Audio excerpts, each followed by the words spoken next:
thank you for your patience. We just had a little bit of technical stuff. We're still working on that, but we are recording, so no worries that our folks who were planning to join us virtually will get to experience this, and hopefully we'll get them online soon. But we are so glad that you are here with us today. I am Tina Itzen, the Development Director here at the ACLU of Wisconsin, and we are just excited to have you with us as we celebrate our 2024 annual meeting. Woo. Before we jump in, I do want to thank you all for being here, whether you're a donor or a member, a supporter, or one of our many community partners that are here. We wanted all of you in this space and in this room together because we know that our work is not possible without each and every one of you. So we thank you for the ways that you do this work with us. Thanks to MIAC for hosting us here in this wonderful space. It's so great to hear the sounds of students around the corner playing instruments, sometimes better than others, but it's good. They're learning, you know, it's lovely. I love it. No, I love it. It's great. But also thank you to our many partner vendors that work with us, Cookie Kitchen Catering, who did the food tonight. We love them, as well as Lily's here, Lily Shea with her photography, Claudia who does our annual report. We're happy to have everyone here. Our theme tonight is Foundations for the Future, really talking about the ways that the foundation has been laid at the affiliate for the time that we are at now and the future of this organization and the work that we are a part of. So we're going to have opportunity to hear some different things throughout the night of the work that's been happening across the affiliate, across our different ways that we do our work, and how that's all playing into the moment that we are in right now, as we are, I don't know, how many days before the election? 40. Somebody has a countdown. I do not. So we are excited to share this moment with you. So we're going to get started. I first want to introduce an exciting program that we launched this year called Know Your Rights. It's through the Systemic Equality Grant that we received from ACLU National. Our community engagement department really envisioned a program that would be a set of trainings for young people, mainly high school students, and the adults who work with those kids about how they can learn what their rights are when having encounters with law enforcement. We know that for students, especially students of color, that having interactions with law enforcement can often bring very negative outcomes. And those outcomes can keep kids from receiving the same kind of education that other students may receive. So to really help combat that, we wanted to get training out to students about what their rights are to try to reduce those negative encounters. So our teams held 9 trainings for 13 organizations, and over 175 people have been trained this year, which is really exciting.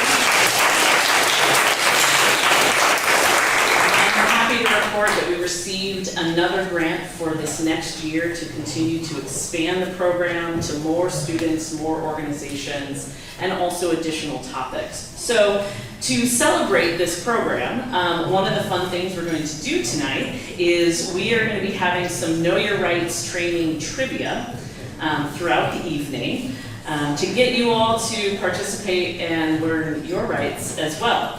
So to get us started, I want to introduce 2 people, Paris Flagg, our Development Project Manager, and Cindyetta Hill, who's our Systemic Equality Intern.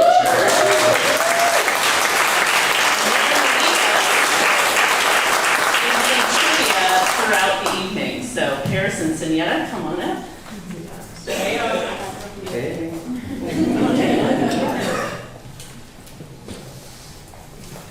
Thank you, Tina, for that introduction. So as she just said, I am the ACLU Development Project Manager. My name is Paris Flagg, pronouns they and them.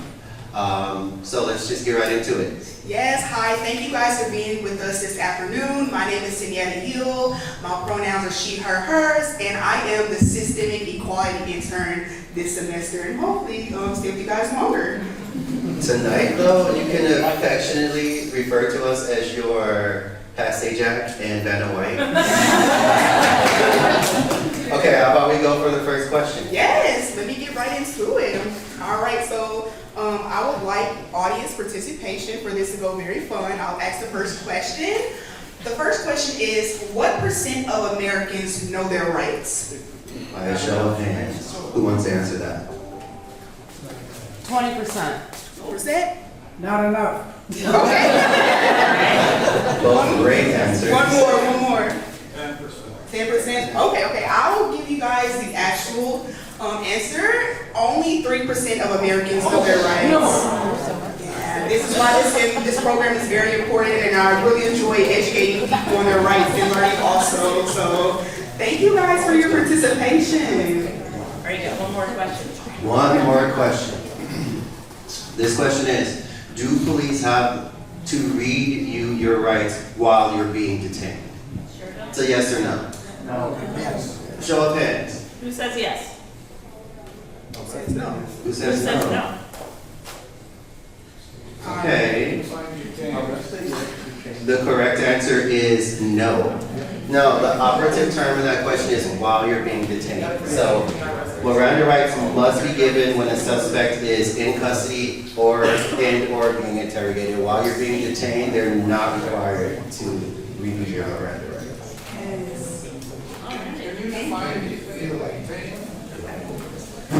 Is there a lawyer? Is there a lawyer? Is there a lawyer who wants to define it? It's a fun question. We're gonna We'll take that question later.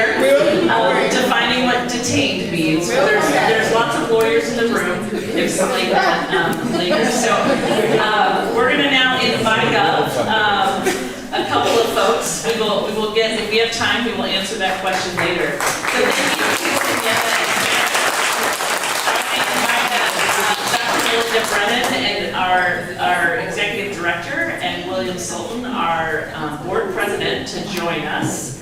And feel free to grab the mic there. So, y'all are on the hot seat first tonight.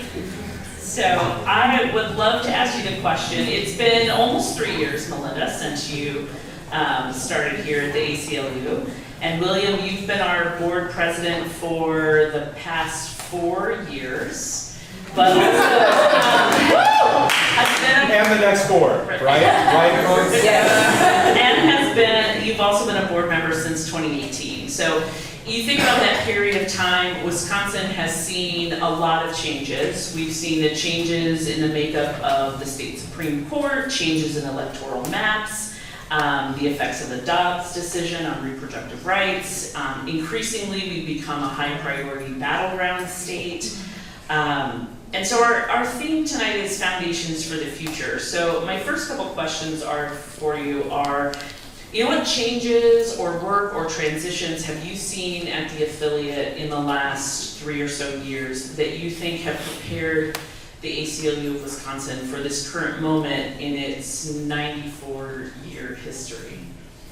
Well, first, I'd like to say I'm very grateful for the team that we have. I don't think we could possibly meet the moment without them. And so, not that I asked you this in advance, but for accessibility reasons, I'm not going to ask everyone who is staff to stand, but would you at least raise your hands? And can we give them a round of applause, please?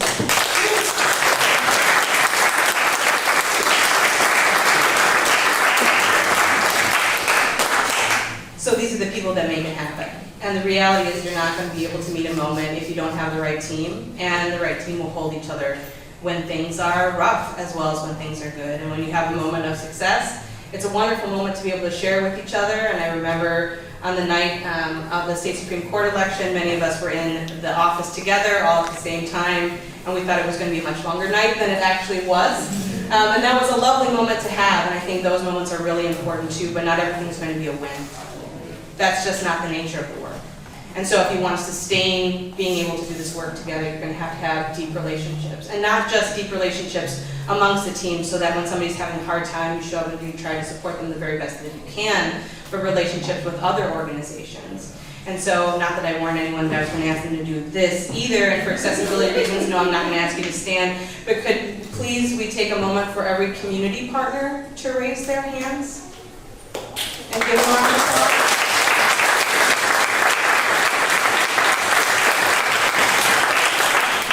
So for the folks that are direct service providers, how do we know that we're focusing on the right things? Whether that's in advocacy or elsewhere. Who's going to send us our legal intakes? Who's going to show up with us if we're at a pride parade and we're celebrating, or if we're trying to fight for a community who's lost a wonderful member of their family to police violence? How are we going to get through those moments together unless we can show up together? And lastly, there's a number of board members. I won't make you do it, although I'm looking at each one of you in the audience right now. But I think it takes a big team, is my answer. It is not just the staff, it is not just the board, it is not just community members, but it's enough people that trust each other to do the work together. And I think that we've built that before my time, but certainly in the last 3 years, it's been a real concentration of the work. And the other thing that I'll say before I hand it over to William is I need a really good co-pilot. So do I want William Sultan to continue to be the board president for the next years? Yes, and now I've said it publicly. He knows. Well, how do you follow that? Well, I can tell you from the board's perspective, it's been great. Our greatest resource, I think, are human, and I think that the board has been great in that way. One of the changes that the board made in the last 3 years is we actually created a board secretary position, if you believe it. We didn't have that before, and the design around that specific position was to create a leadership pipeline for newer board members. And in fact, I was the first board secretary, so I went straight to the top. And so that's been a great resource. We have some newer board members with us today, and I thank them for their service. It's critical for the organization moving forward to get new blood, new ideas. The board has charted a course in terms of diversifying the board, not only in terms of race and ethnicity, but in terms of geographic diversity, in terms of diversity of experience, and all of these things. And we've been very fortunate in that regard to meet those targets, but to also rethink about those targets as we move forward with the board. The board is responsible for the strategic objectives of the organization, and I'll say it, Melinda, the board is responsible for hiring you, right, folks? So we got some of those on that lead. And so the board is really excited about all the work that the staff does. And one of the things that I say to people a lot is, I get to take credit for all the great work you're doing. And as we look to the future, Tina, I think our future is bright here at the Wisconsin affiliate. And I'm proud when I step into the ACLU board president's meeting, because this affiliate is a leader among the affiliates at the ACLU. Thank you. As I mentioned in the lead up to that question, we are considered a battleground state, and the election is 40 days, and I just stopped counting, 40 days away. As that, what do you think some of the key priorities and challenges for our state, and how is this affiliate addressing those challenges? Okay, we're going to talk about this multiple times, but I don't think it's ever going to be enough. So there's a variety of work that the affiliate's already doing. There's general voter education, where everybody should know how to vote, make sure that they are registered to vote, make sure that they know where they're going to vote, that everyone should have a plan for voting on top of that. So what time, who with, have you contacted at least 3 to 5 people in your life, and make sure that they have a plan as well. And remember that there are plenty of us that live in the state that can't vote. And so for those folks that are blocked and cannot vote because of immigration status, or maybe they're still on papers, it is our duty to show up and vote in an informed way. So that's number one. So if you haven't done your homework and you haven't made your plan yet, I implore you to do so, number one. Number two, if you have not reached deeply into your networks and asked the question, not are you registered, but do you have a plan? And if folks don't know, there's plenty of resources on our website to be able to help them. So that's one. That's the general stuff that we do all the time. It's not an election cycle kind of thing. That's one. Two, Are we activating and canvassing? Yes, we are. We are building up our field program, and we have a number of those folks here tonight who I'm proud to be with in this room. And so are we canvassing to make sure that folks know and they can make informed decisions in the 61st? Yes, we absolutely are. There's also other vital work, which I'm sure that Ryan in particular will talk about later, which is election protection work. And not just election protection work, but in a battleground state like this, and I don't mean to overstate this at all, but if there is one state in the country that everybody has eyes on right now, it is, for better or worse, stress involved, it is Wisconsin. And every time the polls come out, it is clear that it is so close that it is still going to be Wisconsin. And every day that approaches, that has not changed. And so we continue to be the center of the universe. And that's incredibly stressful for anyone who cares about civil rights and civil liberties.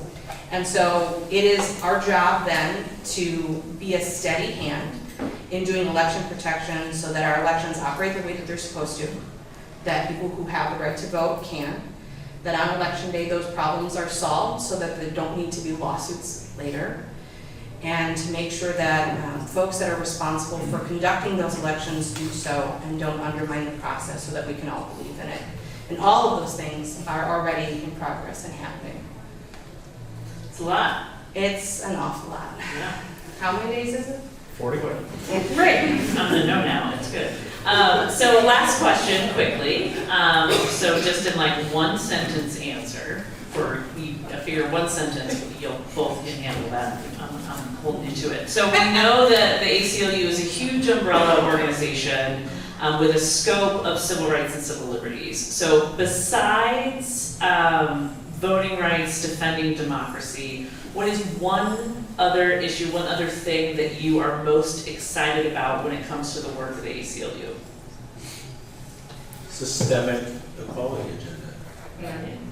I did it, folks. There you go. I know y'all didn't think I could see now though.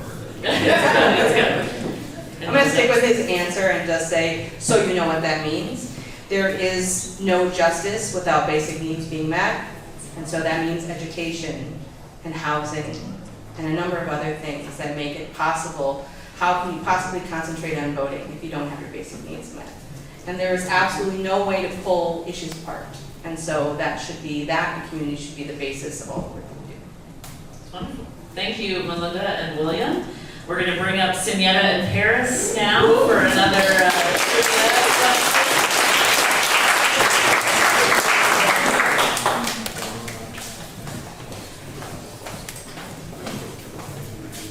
All right, guys, we have another question coming for you. So this time we're going to ask you, do you have the right to record police officers? Yep. Yep. Okay, I think everyone got the answer right. Yes. So, Everybody gets a pin? You're outside the door. so yes, this does fall under the First Amendment, your right of freedom of speech and freedom of press, your right to record government officials. Thank you. That's the question this time. All right. Good man. We're going to bring up Melinda, and she's going to be interviewing with us tonight Ryan Cox, our new legal director. So I will pass my mic over to Melinda, and you guys can chat. Thanks, Tina. I appreciate it. Ryan is not so new. His anniversary of working here for 1 year is actually next week. And so I'd like to embarrass him publicly, if you would let me. Will you please give him a round of applause?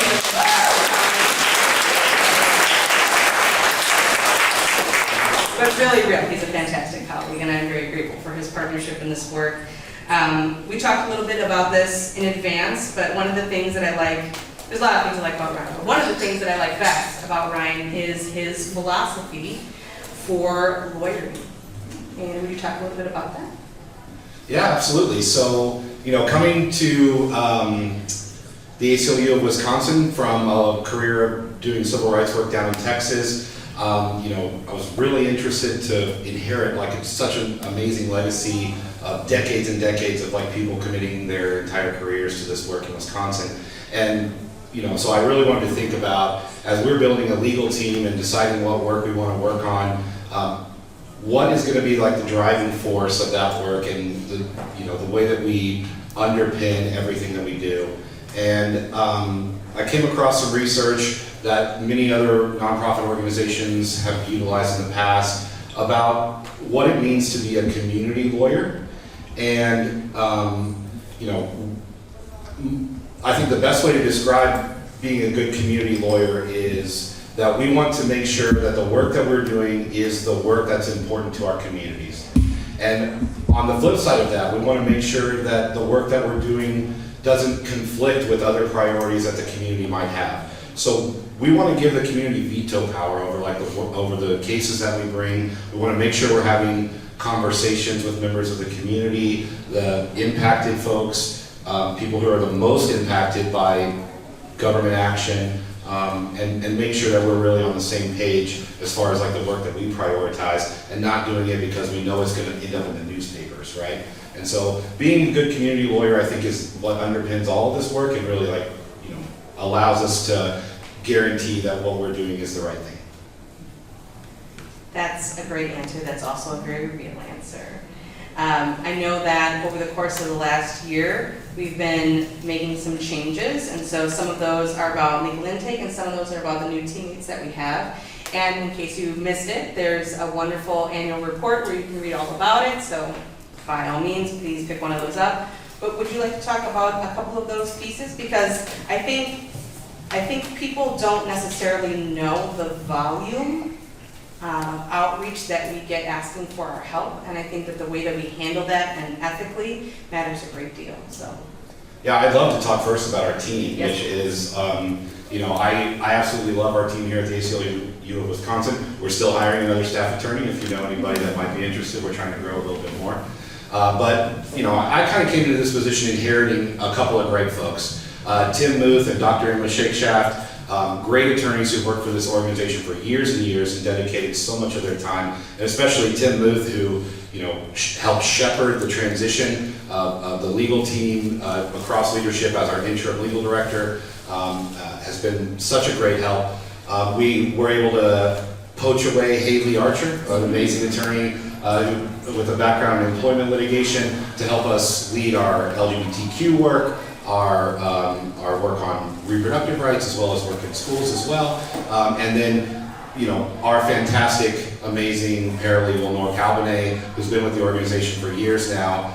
We're so happy to have her help shepherd what I think you were talking about, Melinda, really the transition and the restructuring of how we go about taking requests from the community and how we handle those requests. So over the course of the last year since I've been here, we've rebuilt that system from scratch. We do get somewhere between 2,000 and 3,000 requests for legal assistance every year, and every single one of those requests is reviewed by our team, especially Nor and folks that volunteer to help with her piece of the work. And all of those folks, even if we can't help them, they get resources from the community, they get referrals to other lawyers in the community who might be able to assist them, and so we do not leave anyone hanging. That's 3,000 people a year from the community that we're going to talk to.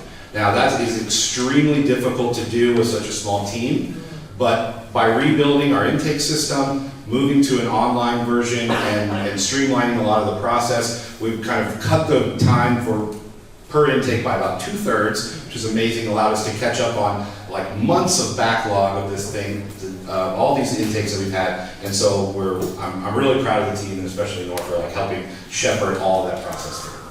I think you are too. Sorry, also Haley, also not sorry.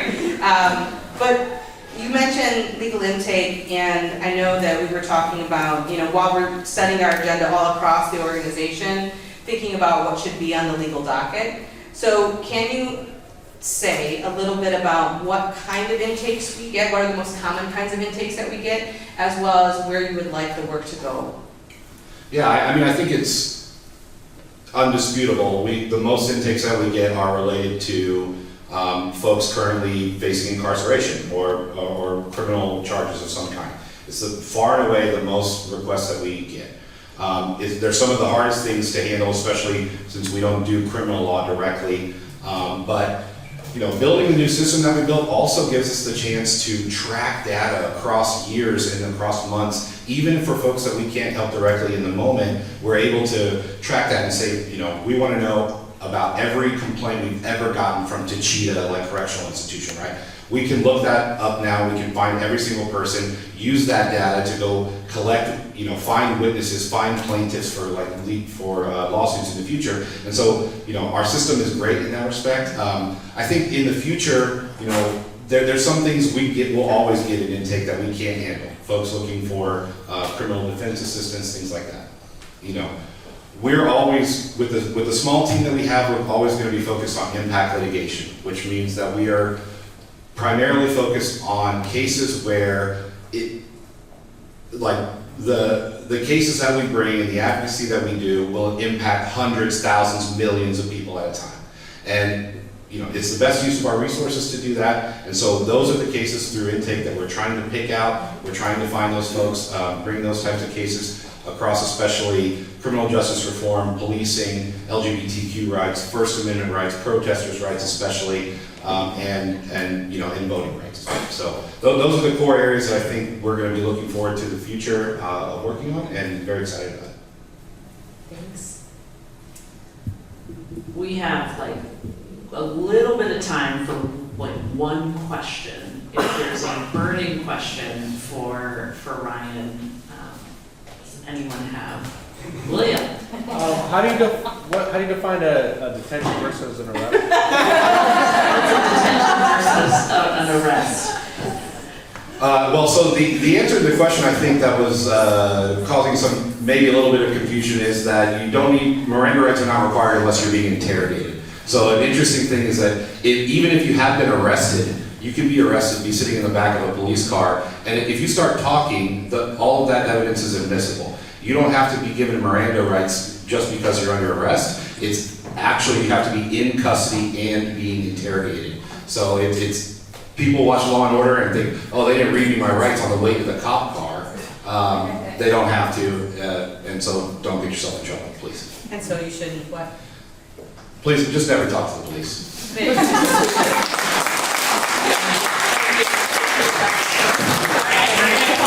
Our trivia folks here for another Know Your Rights trivia question. I think we're just doing one question. Shout out to Ryan for clarifying that. So how about another question, you guys? This time, let's have answers by a show of hands. That makes it easier for all these pins that are in my pocket. So, can the police enter your home without a warrant? Sometimes. In what city? I'm gonna go to her, she had her hand raised. Oh, I thought we were all going to raise it. Yes, they can, because there can be exigent circumstances that circumvent a warrant, not that I agree. I literally love that word, exigent. Do we have any other volunteers? How about you? You can volunteer to let them in. You can volunteer to let them in. So the correct answer is, most of the time, no, they cannot. Unless they have a warrant. I think I said the question wrong. Unless they have a warrant. Or the police feel as though there's something dangerous or someone is in danger, then they can enter without a warrant.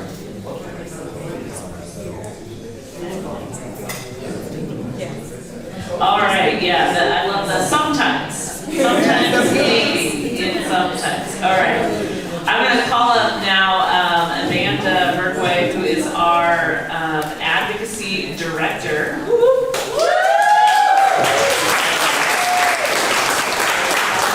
I like to make jokes that she's our own affiliate, Steve Kornacki, because there's always a whiteboard around Amanda, and she's always explaining something.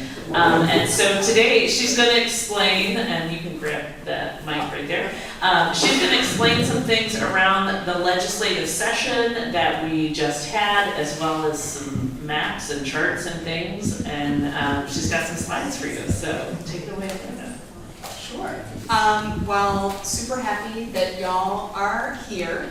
Again, to mention 40 days until the election that will determine how exactly the next legislative session at the state level is going to play out. Regardless of the results of the election, it'll be a whole lot of shenanigans and ridiculousness in the Capitol, that we know.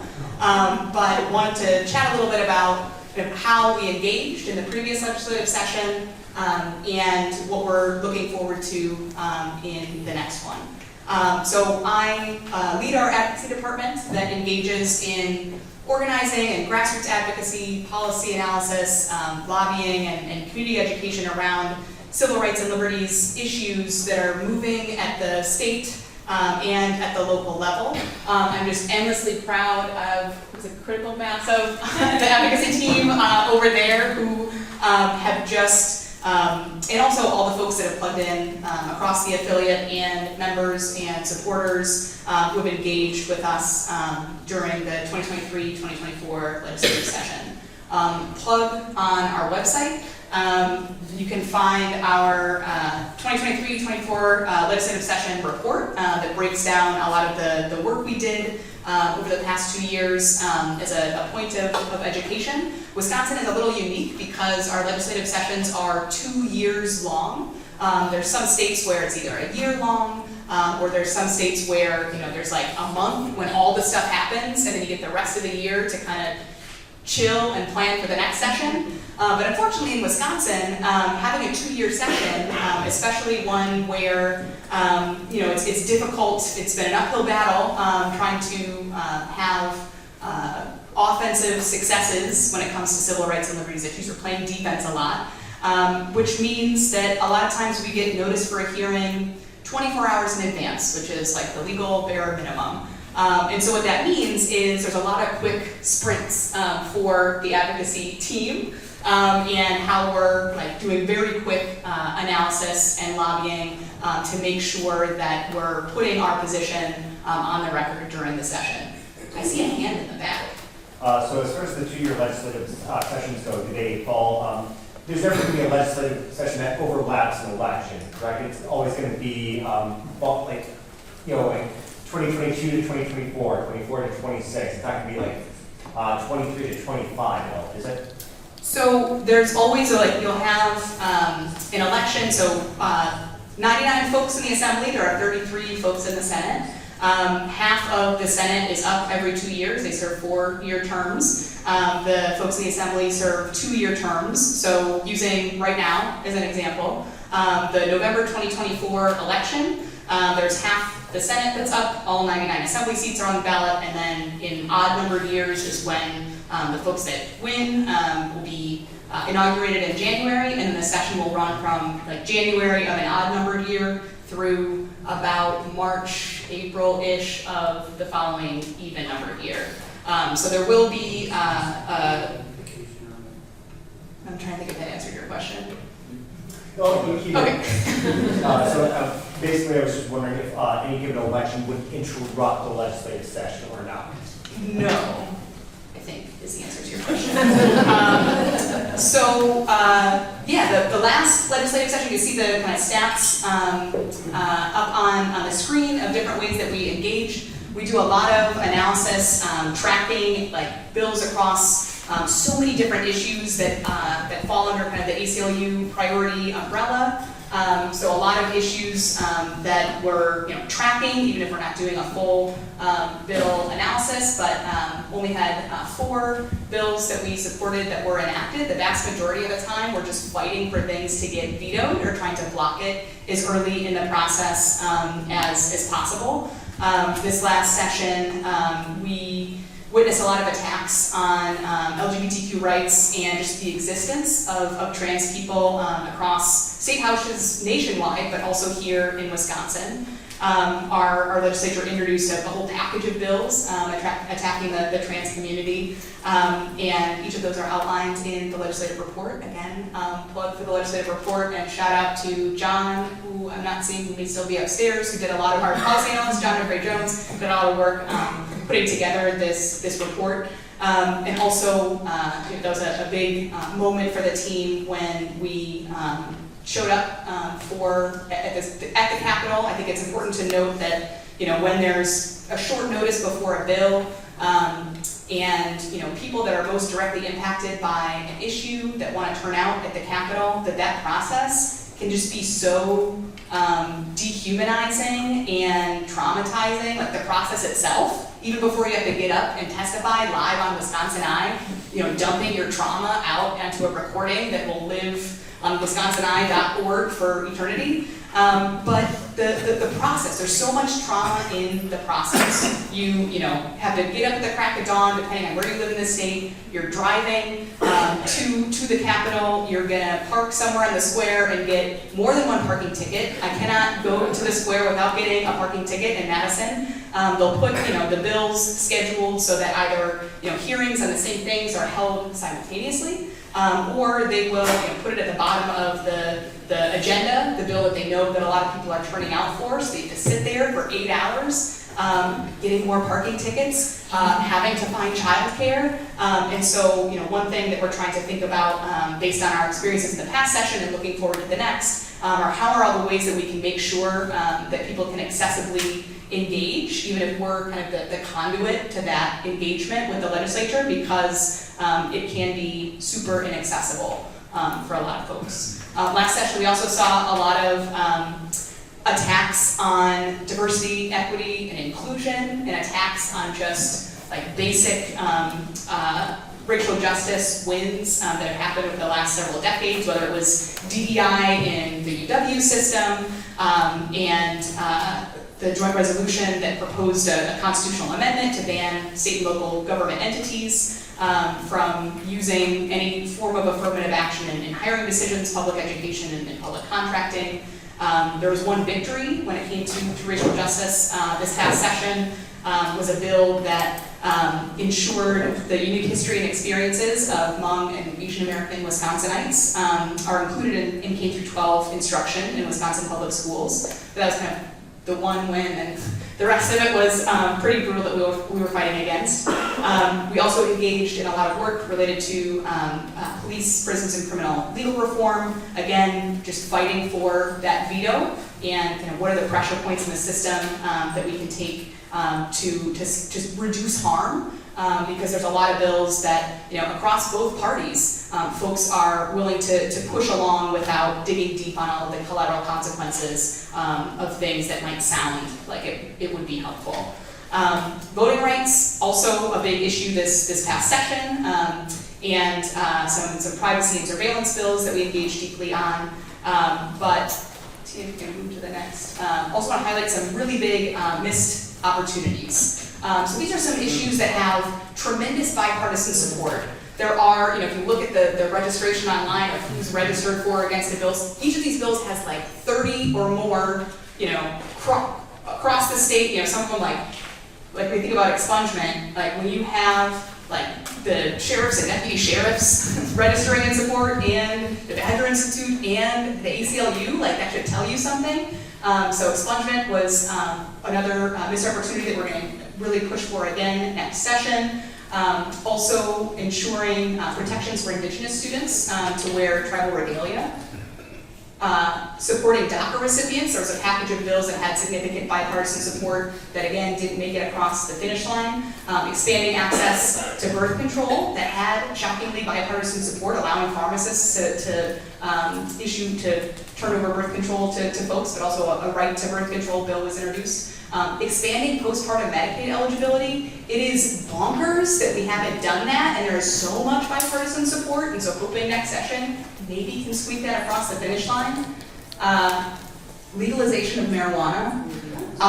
For crying out loud, it's 2024, we are wasting tens of millions, if not hundreds of millions of dollars in tax revenue. We're just handing it to Michigan, we're handing it to Illinois, and it is wild. So we think about basic needs. What can fund those basic? What's going to fund schools? What can fund childcare? What can fund tax revenue from weed? So we're going to engage in that next session. Also, the voting rights space, there are some like technical things that have a lot of bipartisan support, like let us just process, not count, but just like take the absentee ballots out of the envelopes because it takes a second. Let clerks and polling workers do that on the Monday before an election. But unfortunately, some wrenches thrown in the gears of getting that across the finish line prior to the November election. As I mentioned, obviously, we have new maps. So there are new possibilities because our legislative districts are a closer reflection of the people of Wisconsin. So if we're looking ahead, the text is a little small, but we got a lot going on in the next year and looking forward to the next legislative session. Obviously, we have the election in 40 days, but right after that election, and also we're working on it right now, is preparing for that next legislative session. How can we be sure that we are engaging, freshman legislators of both parties on civil rights and liberties issues, and make sure that that they're scared that we're going to annoy the hell out of them if they don't talk to us first or be thoughtful about the way that they're approaching the issues. Folks at both parties. And then around the corner, we're going to have another tremendously consequential state Supreme Court election, like a couple months into the state legislative session that's also overlapping with when the biennial budget process is kicking off. So we're going to be busy, and we're just really excited to have everybody in this room as partners, because we will have a whole lot of ways for you to engage both in the legislative session and a lot of the electoral circuses that are coming up. It's great, it's great. Thank you so much, Amanda. I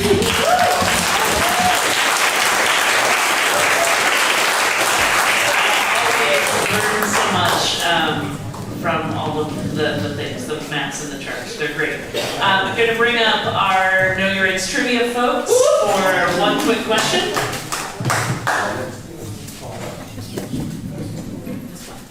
How about a round of applause if you are enjoying this annual meeting? How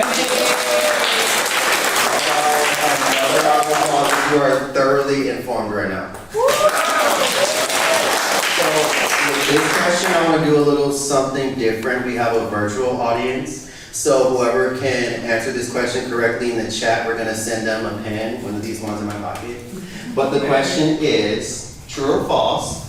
You have to give your name to the police if stopped as a pedestrian. Show of hands, true or false? How many people think true? Whatever, you might not be the answer. Shout out to the people who think true. How many people think false?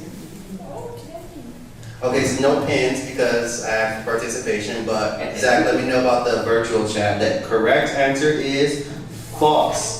Officers can stop you and ask you your name because it's the law, but unless you are suspected of a crime, you are not required to give your name. Do not lie about your name because that is in fact against the law. Okay, thank you guys. Awesome, thank you. So don't lie, but you don't have to tell her. That part. All right, I'm going to invite now Melissa Luden to join us up here. Melissa is our Coalition and Relations Advocate and a member of our Community Engagement Team. And we're going to chat a little bit about community engagement and what it means, what it means to be in community, what it means to create good coalitions. If you want to grab that mic there, Melissa. All right. We're just gonna go for it. And so to start us off here, community engagement, when you think of like the ACLU portfolio, we easily think of legal or legislative, communications, education, all of those pieces. But community engagement is sort of like a newer sort of way of understanding some of the work that we do. But here in our affiliate, we really have identified it as something that's key to the success of our integrated advocacy work. Can you share why community engagement and specifically the work of coalition building is so important to our work, whether it's our campaigns or our issues, our cases, the advocacy work that we do? Why does coalition building matter? That's a good question. First, I kind of want to start out. There we go. Can you hear me? Okay. I think it starts with defining, like, what does community engagement mean to you? That's community engagement. The fact that we can bring a different definition to it and a different perspective. And we need that in order to be able to work on the very issues. I think when you talked about like the coalition, when we look at like the issues, for example, all the things that Amanda said that we want to work on, we have to be in community with those very people that are impacted by those very things. And sometimes that can be a little scary. You might think of I might not know how to connect with that person who's affected by it, but I care about it. And sometimes we have to dig deep to look at, I may have to just put myself out there just a little bit to be able to go in to get to know who those people are. And we have to take that risk and we have to take that chance. When we look at coalition building itself specifically, and we intertwine community engagement, which is really, we need the community to be able to make decisions on the things that impact them the most, specifically even within their own environment. And we can't do this work alone. I think about the people I see here today, My Way Out. The community, Shannon Ross is coming, Julie, who was here from Free, and other people, we got luck. Together, when we can pool our resources, and when we are actually in relationship, can we really achieve? And with coalition building specifically, is really getting to understand like what are our shared values. Because without understanding what our shared values are and what drives us, can we really be effective in the work that we do?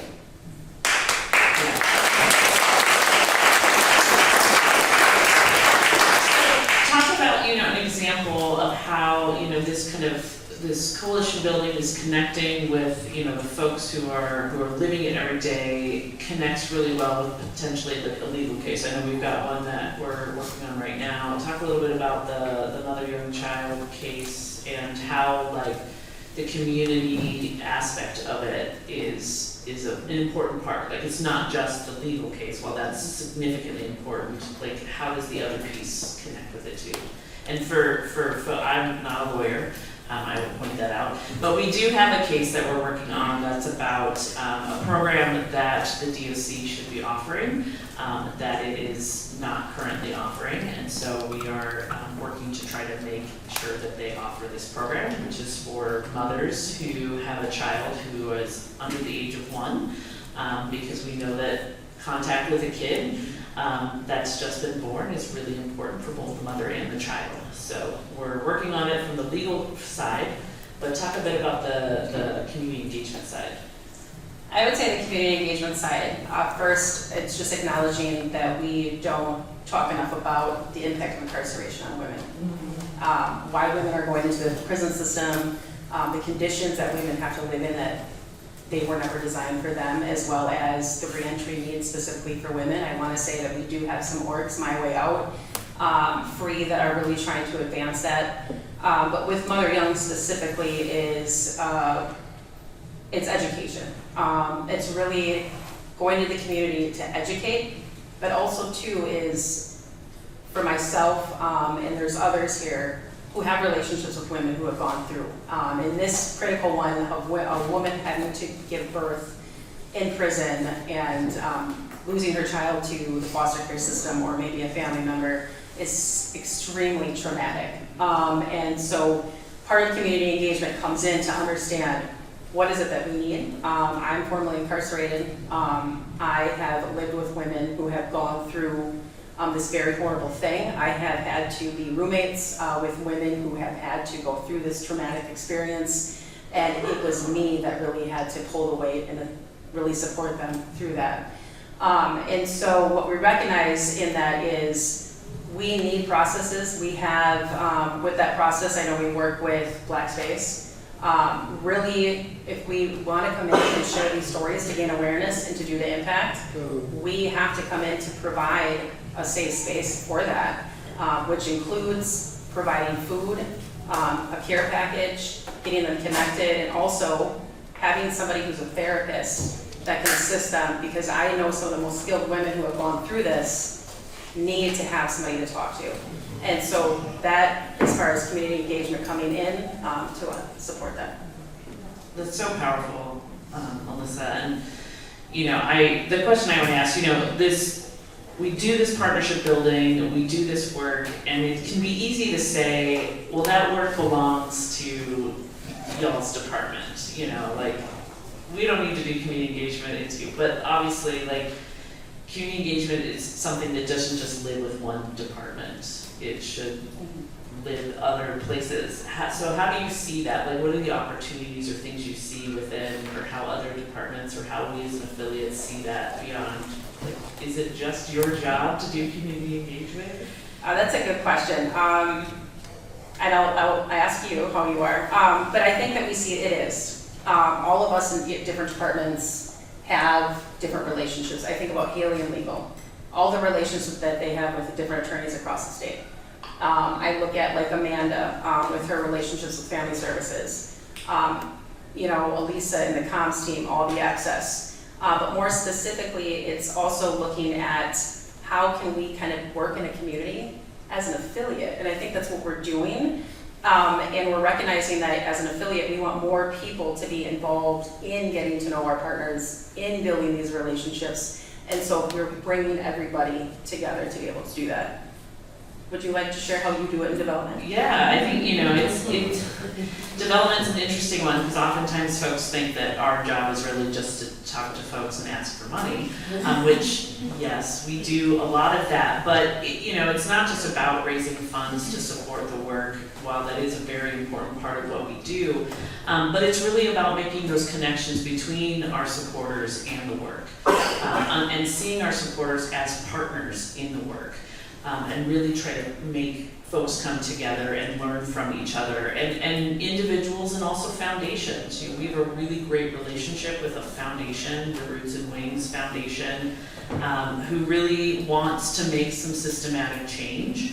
And so the way that we work with them is very much about helping them to understand the community, and they create great space for that by bringing lots of organizations together. And they want to learn from us. And so it doesn't just become a situation of, well, let's create a program that fits whatever funding you want to give us. But it's more about, let's have deep and real conversation about the work and the needs and find solutions together. And so for us, we get to have hard and interesting conversations with donors, and we get to talk about the issues in real ways. Here at this organization that doesn't always happen in other fundraising spaces, because that is an important part of the work, not just the ask for the funds, but the conversation about why those funds matter. So yeah, it's community engagement crosses everything, and is an important part of what we do. So thank you for all the work that you and the folks on the team do.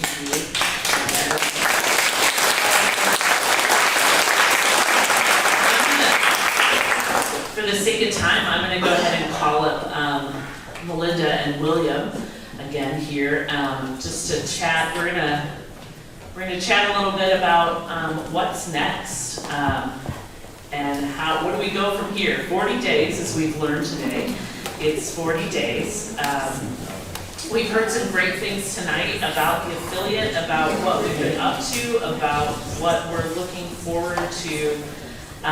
We know the election is right around the corner, and so what is next? What do our members and our donors and our supporters need to know over these next few days as we move forward? Well, first, I hope that everybody's taking care of themselves, because it's incredibly difficult to live in this political environment. So please do your very best to sleep and eat and take care of the people that are in the state with us, because I think, quite frankly, there is a day after the election and an awful lot of work to do then. So please do not just have a countdown in your head that you survive through. You have to take care of yourselves to do all the work that remains on the other side. So that's one. Two, there are many things that I could ask this room and other folks that are constant supporters for. If you're so inclined and you want to canvass with us in the 61st, you have an open and standing invitation from now all the way through Election Day. By all means, there's a whole bunch of folks that you can connect with to sign up if you'd like that. And if you are a person who doesn't feel comfortable doing that, but you know people who might, you are welcome to provide a connection for us, and that would be a great help as well. If there are attorneys in the audience, and I know that there are, and or if you know plenty of attorneys, there are several asks. We are prioritizing doing some work that is election protection work, and it takes as many hands as we can get. And so again, whether that's you or other people you know, this is a direct ask to help and support that work. That's in the run-up to the 40 days. And after that, we're always looking for people and organizations that should be closer to us. And so if you've got organizations that should be a part of our circle, but you don't know if they are or not yet, please make sure that you make that connection so that we don't leave it to chance, that it's just at a community event that we meet and we exchange cards and we follow up when we go have lunch and we build a partnership over the course of years. Don't leave it to chance, bring people close to us.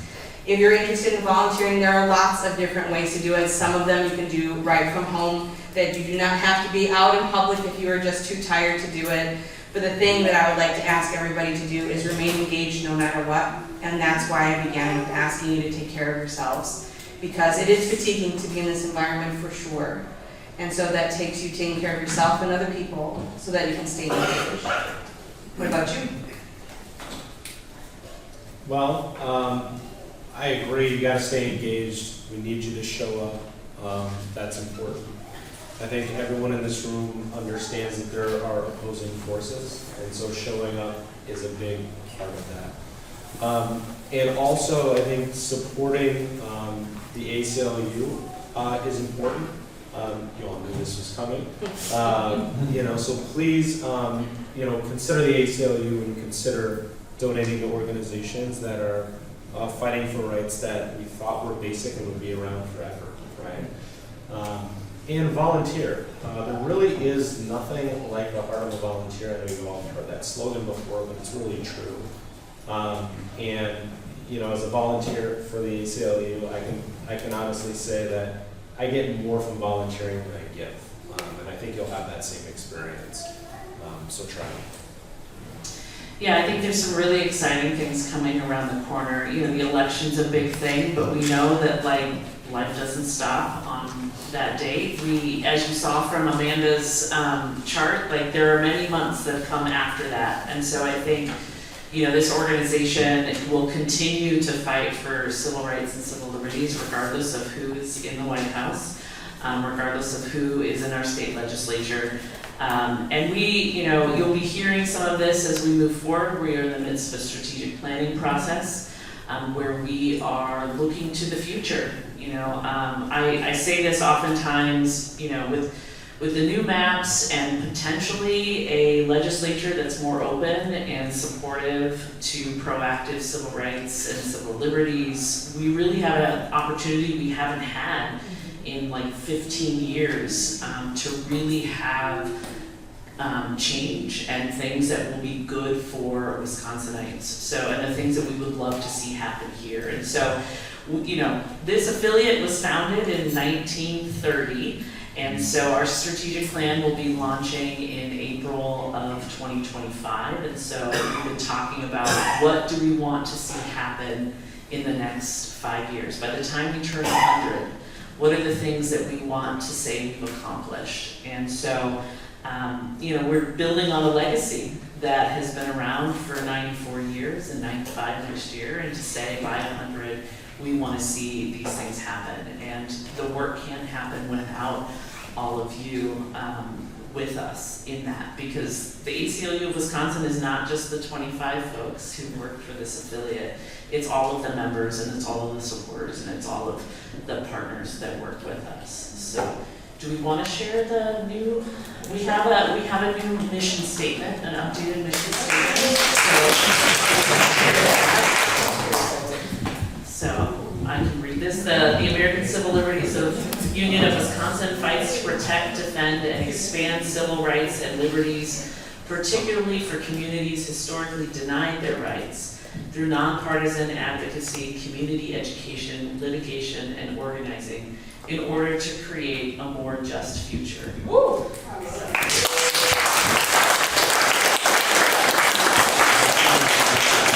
And then our vision, the thing, I would say a vision is something that gets you out of bed in the morning. It's the thing that makes you want to keep doing this work. And our vision is that the ACLU of Wisconsin envisions a just society in which the dignity of every person is respected and our collective liberation is realized.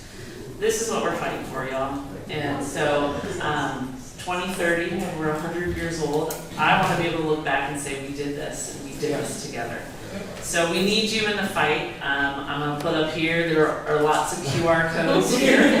But our people will be at the tables. Let us know how you want to get involved. If there's not an opportunity up here that fits with you, let's have coffee. Let's figure out what fits. What are you excited about and how we can connect with you. So thank you, Melinda. Thank you, William. Thank you to all of our speakers, and thank you for sticking with us. I know we're a little over time, but it's great to be here with you, and I'm excited to hear from all of you over the next year, your hopes and your dreams for Wisconsin and how we can work together to really kind of define what the future might be for our state and the people who live here. So thank you so much for being here. Please stop by the tables on your way out to chat with our staff, to sign up to Canvas or do other things. And then just a quick note for the staff, don't leave until we get a group picture at some point. So that's the one thing I had to say. So thank you so much for being here. We are so happy to have you here, and have a wonderful evening. Thank you.